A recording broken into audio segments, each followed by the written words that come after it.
You have no friends, and guess what? That's actually a good thing, believe it or not. Our whole life, we've been lied to into thinking that having a big friendship group is a positive thing. Now, before I continue, I'm not going to say to you that having zero friends and zero likability in your life is a positive, but what I want to show you with this video is that overall, having too many friends can be an actual net negative in your life, and here is why. You may have heard the quote, "Show me your friends and I'll show you your future," or the other quote of, "You are the sum of the 5 closest people in your life." These are quite famous quotes in regards to friendship and how we as a society may view them. Now, I want to use a personal story in my life on how I came to the conclusion that sometimes having too many friends isn't a good thing, right?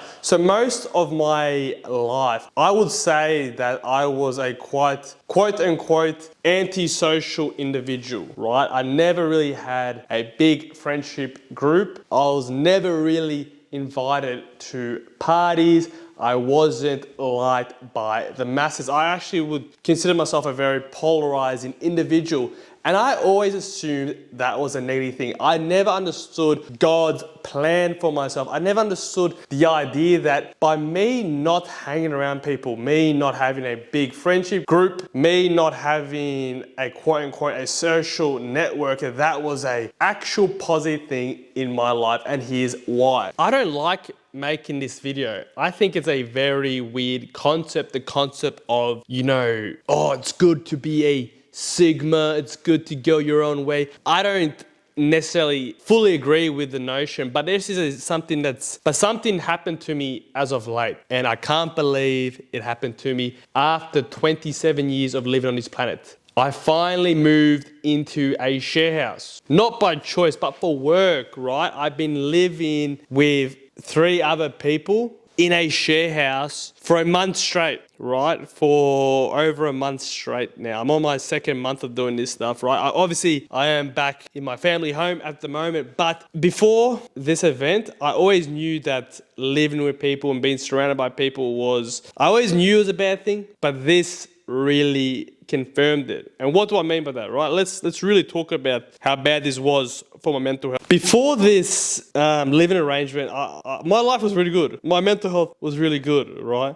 And this isn't to say that, living with people can be, always terrible, right? It's not always bad living with people. But for me personally, this really came and showed me why my whole life I've never had friends. And I love it like that. I love the idea that no one can stay in my life. I love the idea that I can change, I can be whatever I want, constantly changing who I am, constantly evolving, constantly trying new things because I don't have many friends, because there's not many people telling me what to do, because there's people that aren't with me for this reason, because I like to go to, party with them, or I like to do this, or I like to do that. I have no friends. I can do whatever I want. I can keep changing who I am, right? And as I said, the fact that I was forced to live with the same people for over 2 months straight really showed to me that if I had a big social network, then I would have to be the same person all the time for years, and I would not be able to change who I am as an individual, okay?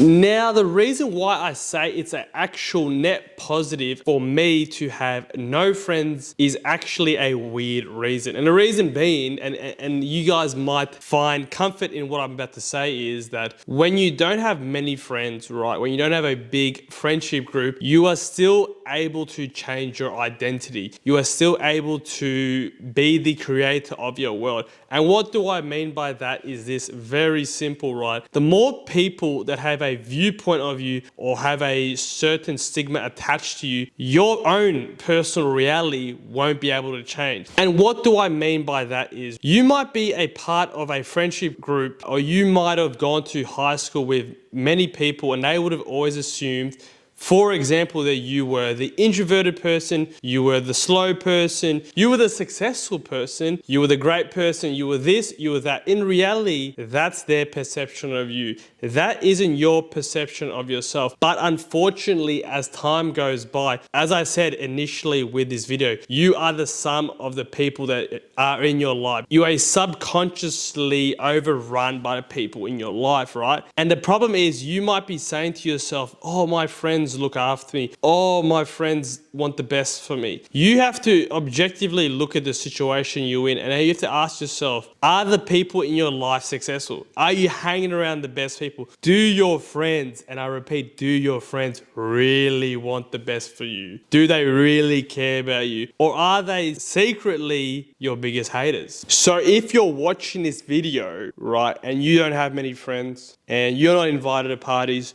and you're not going out and this and that and whatever, there is only one positive I want you to get from this video.